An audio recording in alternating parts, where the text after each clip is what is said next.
Omuyimbi Bibi Zanda yeezinira guddiigudde mwana wattu yeeyongera kufuna ssanyu buli lunaku olukya oluvannyuma lw'okufuna Layira ebintu bye byeyongerera ddala okubeera ebirungi. Ssaawa zino eno nina essanyu okutegeeza nti officially Bibi Zanda amaze okubeera nga bakola engagement obuzibu ekigambo ky'oluzungu kukigandawaza naye ebeera ttagali oba ebeera nsasagge enjereere. So bamaze okubeera nga omukyala akkiriza okumuwasa ndowooza awumbira nti anguyiza engagement amaze okumuteekako akaweta kankusibiddeawo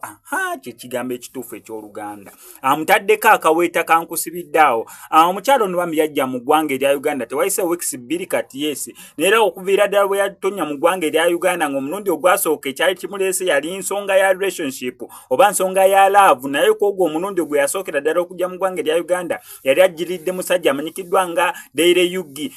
guno omulundi gwe yagenza okukoma mu ggwanga erya Uganda neera ekyamukomezzaawo nsonga za love ku guno omulundi ng'ali ne Bibi Zanda. However omulundi gwa Bibi Zanda guno gulabika okubeera serious nnyo compared ku gwa Layira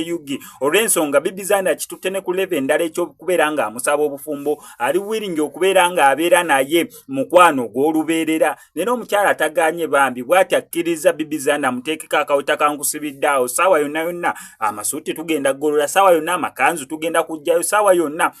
mwana wattu ensonga zigenda beerera ddala nnungi neera ffe tulindiridde bulindirizi